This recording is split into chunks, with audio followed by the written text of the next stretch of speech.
Welcome back to the Fantasy Formula, and we just witnessed a great sprint weekend at COTA, but it's already time to turn the page and start thinking about the Mexican Grand Prix. But before we do, Rob, you look awfully happy about that Ferrari 1-2. It was great. As a Ferrari fan, you love to see not just one, but both drivers on the podium. A 1-2 finish. We haven't seen that from Ferrari in quite some time. I think to go all the way back to the US Grand Prix, if it was 2007, if I'm not mistaken, when Schumacher topped the race there, and that was the last time Ferrari had a 1-2. So quite a while for them to have a success like that on US soil. But a great result for a lot of different people for different reasons in F1 Fantasy weekend pass, and I'm very excited to talk it through with you, Adam. And even though there's a short turnaround this week, we still have a lot to talk about, and I want to start with a new segment tonight because we had our featured league earlier this year, and since then we've been in contact with F1, and recently they shared with us some data about who plays F1 Fantasy that you're not going to find anywhere else. So let's get right into that. First, we're going to talk about how the game has grown since last year. And we're seeing a 12% growth in the number of individual players year over year, while more than half of this year's strategists are playing F1 Fantasy for the first time. So this growth is really fun to see. Yeah, it's definitely come a long way in the last few years, the year-on-year growth. You can see the player base climb when you look at the global league number every season, and 2.4 million total teams in 2024, and obviously I think the continued growth of the sport and the continued relevance of fantasy sports generally is obviously contributing to this change in the player base and total teams. So I think that's obviously a great sign for F1 Fantasy and for us content creators too. Absolutely. There was only 1.6 million teams when I started playing a few years ago, and it just feels like the growth has been huge ever since that. And now let's look at where more players are starting to play. If you look here, the UK has grown 4% year over year. The US had a huge 37% increase, and the current P1 player in the world is from the US. And look at that number from China. It had an explosive 181% increase. And Rob, off camera, you had a really interesting theory on why that could be. Yeah, I mean, there's probably a couple of different reasons, but I think the most obvious one is the fact the Chinese Grand Prix is back on the calendar. So, a return we haven't seen the Chinese Grand Prix feature for quite a number of years now with the pandemic and such. And then throw in the Shanghai Showdown exclusive league that Guan Yu Zhou was promoting in the lead up to the deadline for that weekend. I think that may well underpin the whopping 181% year-on-year change from last year. The Shanghai Showdown's a mini league where me and thousands of my closest friends all won, and none of us got to split that prize. And we haven't interacted with a lot of strategists from China, so if you're coming to us from China, I want to hear from you in the comments. Let us know if you're watching the show so we can say hi to you too. And Rob, this last bit of data is something that I think I'm the most proud of. These are the demographics of the male to female ratio and the ages of the players that we have. Can you tell us a little bit about the growth in the female community?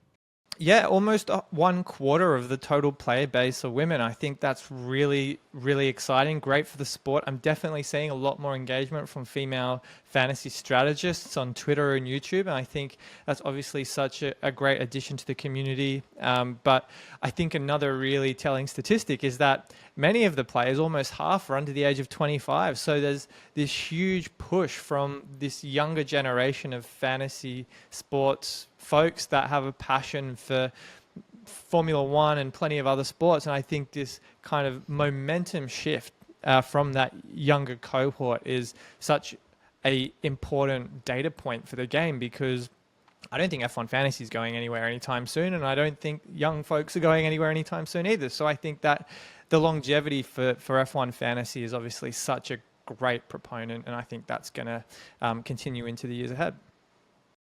And you hit the nail right on the head. I think the data you see here definitely represents what you and I feel just through working in this show and through our socials, the types of people we interact with. It feels like we're interacting with more female players, a younger crowd than we usually do. And this means the future is really bright for the game. So definitely exciting to see.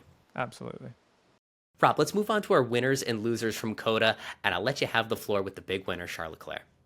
Yeah, I mean, I think you could name a handful of different winners theoretically from the result. I also thought Lawson and Colapinto had great drives. We'll cover them off later in the show, so I won't let them steal all of the thunder for the winners. But Charles Leclerc won the race starting from P4 and obviously made that great pass to capitalize on Max and Lando's maybe not collision, but obviously kind of getting their elbows out going into turn one off the start line. And I think the great thing about Ferrari was that they had the race pace, that they looked great on the medium compound in the sprint race.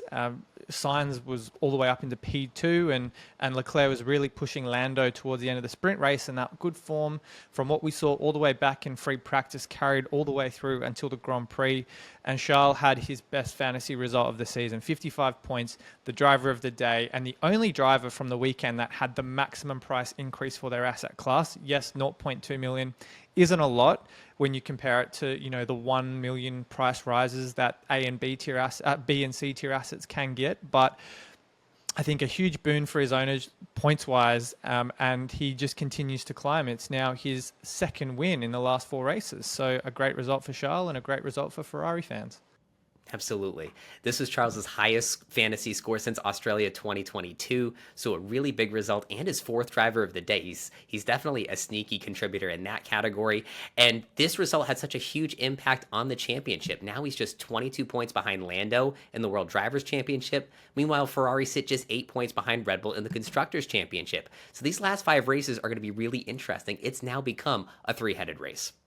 Yeah, absolutely. Well, I think it's quite fascinating to me that this championship battle in inverted commas is, you know, still I think got some legs in it, but Lando's now closer to his teammate Oscar and also Charles than he is to actually Max Verstappen. So I think if we don't see a breakthrough from Lando Norris in Mexico, I highly doubt there's going to be much in it between now and the end of the year. Agreed. And going from Ferrari's present to Ferrari's future, the big loser this weekend is, of course, Lewis Hamilton. Lewis was eliminated from championship contention and scored negative 10 fantasy points this week.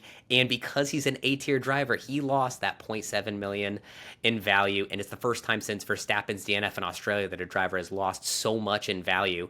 And he just really didn't have it. Qualified P19, that setup never really seemed right for Lewis, and he only made it 3 laps before he entered the gravel and ended his day. He now has as many retirements as race wins, so definitely a sad season for Lewis fans, and it must be tough for him to see his future team execute so flawlessly and perform so well while you're sitting out for most of the Grand Prix. Yeah, definitely. I did think that Lewis, as you pointed out, just wasn't there from the start. He just probably was, if not his worst, right up there with one of his worst ever F1 weekends. It just, from start to finish, was not even remotely in contention for podiums or anything like that, or close to the top of the grid. So a disappointing result sends him back into the B tier for F1 fantasy assets. I'm not jumping at him even at his discounted price of 24.4 million, but if Mercedes can get their act together in Mexico, and there's maybe a couple of reasons why they could be back on the menu, then he's probably a no-go for me for the time being. I'm still keeping an eye on him for Interlagos just because he's so special at that course, but we've still got 2 weeks till we get there, so we'll take it 1 week at a time. All right, let's hop on now to our 5th Gear GARMS giveaway. As always, head over to the FanAmp app, select the fantasy formula base, and tell us if you think Sergio Perez will beat his average fantasy score from the last 10 races, which is 13 points. Rob, do you think he does it? I don't think he does, Adam. I mean, I don't think he's going to have a bad weekend. He'll want to do his very best on home soil, but his last 2 scores of 19 at Coda and all the way back in Spa attracts. I mean, Coda obviously a sprint race weekend, more overtakes on the table. Spa a great track for overtakes as well. So, and most of his other scores have been around that 13, 14, 15 mark. So I'm going to say it's going to be under 13. That actually sounds about right. I think the ceiling for Perez is, P7, P6 in qualifying in the Grand Prix, so not a lot of positions gained, maybe a handful of overtakes, and that gets you to about 10. So unless he pulls out a real miracle, I think Perez is going to be under his 10-race average. Definitely. Let's head on over to our hit list and start with this new elite data we talked about last week from F1 Fantasy Tools. First, I want to start with the chips because there was so much talk about the 3X DRS boost heading into the weekend. There was 60% of the top 500 that hadn't used theirs yet. But because there was so much uncertainty after the sprint qualifying, only 24% of teams ended up using it last week. So there's still this big chunk of players deferring that chip to Interlagos and Qatar like you, Rob. So I think the championship is still wide open. Oh, 100%. I definitely think that the number for the 3x use in Coda would have been much higher had it not been for that mixed running order. I think there was still definitely some argument to use it on Lando Norris and maybe one other driver. I saw a few Leclercs, I saw a few Verstappens, a few Piastris, but I do suspect the remaining 40% or so of fantasy managers out there will probably deploy it at Qatar, if not even at Brazil. So a weekend where it definitely had mixed results for different users depending on who you asked. And I think with 2 sprint races left, as you say, Adam, everything's kind of on the table, and it could definitely change the fortunes for many a fantasy manager heading into the last 5 races. As you talked about some of the drivers that threw a spanner in the works in the sprint qualifying, one of them was Max Verstappen, and his ownership among this group jumped from 0.2% to 18%. And we're going to talk in a minute about Max's form in Mexico, but I think those teams that can afford Lando and Max would have that as a pretty popular build this week if you can afford it. So I see Max's ownership staying high this week. And looking over at the constructors, it's a tough break for the 14% of elite teams that trusted Mercedes based on Russell's front row start for the sprint. They only scored 33 points and finishes the P4 constructors. So I think a lot of people might have gotten ousted from the top 500 as a result of Mercedes' performance. Yeah, absolutely. It's a tough get for people who went with Mercedes because you can see the swing from ownership increase versus decrease between Ferrari and Mercedes was almost identical. And I do think just because of their similar price points was an easy swap for a lot of people.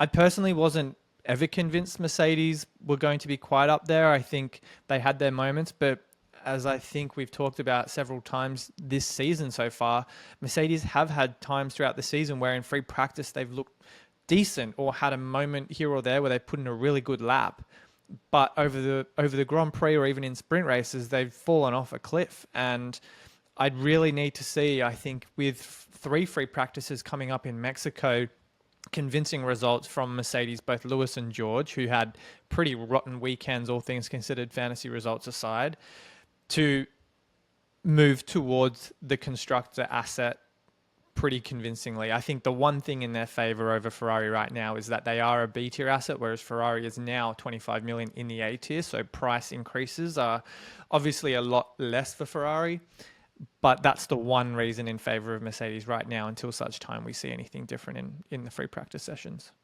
I've never been so relieved to have all 3 practice sessions back just to get more data on the running order. And Rob, you had a really nice point on social media earlier today just about how Mercedes perform in cooler events. So there's some hope for them in the future, but I really need to see them prove it before I can take that leap of faith. Absolutely agree. I think it's great to speculate what could be, and they have done very well in those cooler climates for the tyres to get to those more optimal temperatures. Again, despite the fact that it is higher altitude in Mexico, where it should work in favor of Mercedes, as you say, Adam, we've got to wait and see before we make any moves for our team.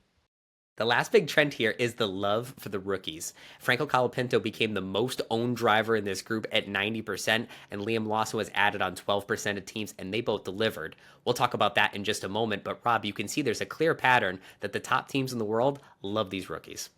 Yeah, aren't they looking so good at the moment, both beating their teammates? And I think, Adam, you've got some tasty statistics to dive into in just a second, but I'm loving the rookies really showing everyone what they're truly capable of doing. And Franco, he's secured points in 2 of his first 3 races. Liam Lawson, again, securing points there. And Lawson, 12% of managers gambling on him over the weekend, proving to be a huge differential, 20 points in his very first race for the team. And I think the pressure was on him. So I fully expect that 12% is going to climb heading into Mexico as well. And that's a great segue into our next hit list item because we're going to show our love for these rookie drivers. Rob started getting into some of those results a little bit. Both drivers finished in the top 10. They secured critical championship points for their respective teams. And on the fantasy side, both of their prices increased by $500,000. So if they keep this up, it's going to be hard to deny them a drive next season. Oh, 100%. I mean, Lawson, I think, is almost guaranteed to be on the grid next year. What seat he's in, I guess, is still up for discussion. But Colapinto drove his heart out. I think he deserves a seat as much as Liam does. There's not really much room left. It's Sauber next season or bust, and if not that, he may well have to sit in a reserve role for Williams for 2025. But the fact that they've outshone both their teammates in at least in pure F1 terms, obviously not in fantasy, because Albon did pick up a few overtakes in the sprint race to obviously edge his teammate in fantasy points, but the world drivers points for Williams from Franco, obviously a huge bonus for them. And I think at their prices, both very much good value. 9.7 for Liam and 10.7 for Liam Lawson, and Franco's on a streak of four $0.5 million increases in a row. So he is absolutely shredding at the moment. And this is the stat that Rob had hinted at earlier. In his 4 races this season, Colapinto scored 35 points. That's more fantasy points than Hülkenberg, Ocon, Stroll, Gasly, and Fernando Alonso. So he is cooking. No wonder most of the top 500 are investing in this guy. And so, meanwhile, Liam Lawson, to answer our Fifth Gear Garms question from last week, will he beat his 2023 debut? He did. He had 8 overtakes during the Grand Prix, which was second on the grid, and he seems really dialed in now. There was this moment on the radio where Yuki realized Lawson had passed him, and he radioed in, "What just happened? How did this happen?" And so it's clear that Lawson's taking a lot of the field by surprise. Yeah, definitely. I'm really impressed by both of them. So I think Franco is must own just because of his price. He'll probably outstrip Valtteri as the cheapest asset in the game soon enough. And at 10.7, if we see more drives like that from Liam Lawson, I think that's even a steal. So we have Franco Colapinto outscoring Fernando Alonso and Liam Lawson earning a new beef with Fernando. So great involvement from both of them with the legend last weekend. Let's move on now to some of the history at Mexico. And the big thing that I want to remind everybody about are the changes to the circuit that were introduced last year. So now we have that beautiful stadium section. And in making these changes, we saw a lot more action last year. And so you can see on the screen here that Mexico ranked 3rd on the 2023 calendar for overtakes after a real snoozer of a race in 2022. So this could be great news for the midfield or any drivers taking an engine penalty. The overtakes are now possible here. Yeah, I think that certainly has potential. I get the impression, I'm obviously kind of finger in the air right now, that overtakes will probably fall somewhere between 2022 and 2023. I don't think it'll be quite a passing fest like we saw a year ago, but I do think it does give those midfield and back market drivers more opportunity to score points that aren't obviously in the top 10. So I think it's going to be a weekend with 3 free practice sessions. We do keep an eye on it, but the form guide for some of the top drivers is ominous for some and a good sign for others. And Adam, you talked about some people who might keep the faith with Max Verstappen for one more week with 3 wins in a row at this circuit.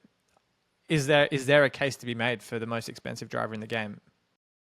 Absolutely. And if you have that bigger budget and you can afford Verstappen and Norris, some lower budgets can afford Verstappen and Leclerc. I think those are both really good options for this week. And we're going to talk about a few of those options in 3 lineups for 3 budgets. I'm fine running Max. He's got fantastic form at this circuit, and he looked really, really good last time out at COTA. So I'm fine running Max this week. I think Ferrari, even though their recent form there is not all that great, it's or maybe mixed. I do think that the momentum is with them. They're the one team that at Austin didn't bring any upgrades and seemed to take, I wouldn't say a step forward, but everyone else probably took half a step to the side or even backwards. And I definitely think that now that they've got on top of those upgrades that were rolled out at Monza and really understand the car, I do think the stock for Sainz and Leclerc is rising. So I think these guys from Maranello should hopefully make the most of Mexico. And then one last driver we haven't talked about on the screen here is Sergio Perez. He tried going 3 wide into turn 1 and ended up airborne and out of the race for his troubles. So tough race for Checo. Hopefully he gets back to his winning ways at home, but it's going to be a long road for him. And then also one other stat I want to bring up. This is typically a low attrition race, and I looked up the over-under for classified drivers in this race from Vegas. It's 18.5. So run those back markers with confidence because Vegas doesn't think much of anyone's going to retire. Well, we had our first safety car at Austin. I do suspect with the facts you're dishing out right now, that probably has put a stop to the safety car again. So probably a race where we can hope for, again, very few DNFs and make the most of the increase in our ranks this weekend. Let's wrap up this slide and talk about the Fan Amp pick of the week. And so the question here is between Verstappen, Hamilton, and Perez, how many finish on the podium? I'm going to say one, but I'm not going to tell you which one. Okay. I think I could guess who that might be for you. I'm going to say one as well. I think Verstappen is too obvious of an answer between the three of them. Perez has looked grossly out of form and had a terrible incident there last year. Lewis, I really want to say, and I feel like there's a compelling argument for him, but I think Max, for me, is a driver that is, I think, without a doubt, still the best on the grid. I don't think anyone comes close as of right now.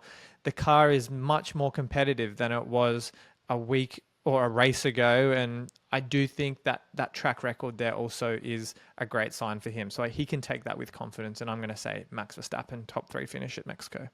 Fair play. Now let's talk about the Fantasy Formula Featured League. It was another week of action in our league as Porsche F1 dropped the 3x DRS boost to extend his lead, but Leapers 1 scored 14 more points without a chip because he had the three-headed monster of Norris, Sainz, and Russell. So I think this one's going to come down to the wire. Yeah.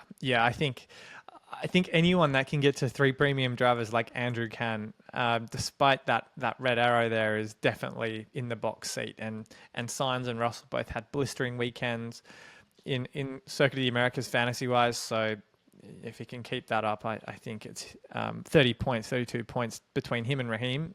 It's really not that much, all things considered. All right, now let's wrap up with 3 lineups for 3 budgets. And while Rob pulls this up, if you're liking what you're seeing, please be sure to like this video. And if the budgets we're showing here aren't exactly what you're shooting for, if you're less, if you're more, if you want us to dial it in for next time, let us know in the comments so we can accommodate you too. Rob, this first budget is $123 million. What looks good to you? I think, should we just do Control C, Control V for the constructors and then see where we go from there with some budget drivers and such? Last week was a lesson learned. Roll with McLaren and Ferrari. Where do you think we start with the drivers, Adam? Okay, so I usually offer the same vanilla lineups every week. This would normally be Lando and some midfield drivers. I want to shake it up a little bit because at $123 million, you can afford Leclerc, Russell, double Williams, and Zhou. And now all of a sudden, this is looking pretty tasty. Double Williams and Zhou. People were saying, Adam, they're sick of your vanilla lineups. Let's give me some caramel cookie crunch, and this is exactly what you're serving up. So I do like the Charles Leclerc George Russell combination. Both drivers that fantasy-wise did deliver on the weekend. So I think they can certainly replicate that kind of form into Mexico. And there are great alternatives here, too. You can substitute Piastri in for Leclerc, Sainz in for Russell. You have 3 practice sessions to figure it out, but now you can afford a double premium, and some drivers have done pretty well recently, so you can move away from Lando without worrying too much. I mean, if you do want to go back to the vanilla flavored ice cream, you could just swap in Lando and go for those 4 premium drivers. 4 premium midfield drivers we talked about last weekend, but I definitely much prefer this combination of drivers on screen here. Speaking of vanilla, my $128 million lineup is right over the plate. So it's Norris and Leclerc, double Williams and Bottas.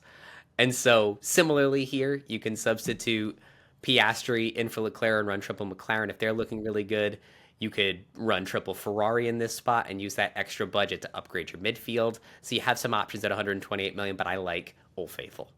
Yeah, I do too. I'm going to run out of ice cream puns, so I'm going to stop making them. But I do think this is a really nice combination of drivers. Obviously, this test team I'm running can't squeeze Valtteri Bottas in quite much, or quite right there. But I do think it is a trusty lineup that certainly delivered for many of us in the last few weeks. So I can't fault it at all. And I do like Leclerc over Piastri for the reasons we've talked about in the past around slightly higher upside because there's no team orders in play for the Ferrari guys. And Rob, the cherry on top at $133 million. I like another interesting lineup here. You can afford Verstappen, Leclerc, double Williams, and Zhou for $133 million. And so this is the kind of differential. If you want recent performance, strength at this circuit, a differential play, and you have the budget to make it work, now you can really make a splash with that extra money. Yeah, I really like Max if they're on top of their performance upgrades, which seem to be the case in Coda. I can't say he's a bad option at all. I wonder if 133 would be able to get you to the three-headed monster we talked about, or if that's just short. But regardless, you could go for this, or I think it's probably more closer to 135 or thereabouts, where it's Orlando, Carlos, George, or something like that. But this is really nice for 133 million. I'd take it. So that's all for our show today. Thank you all so very much for watching, and we'll be back this Saturday for our live show to break down all your questions for the Mexican Grand Prix. Thanks so much for watching, and we'll see you this weekend.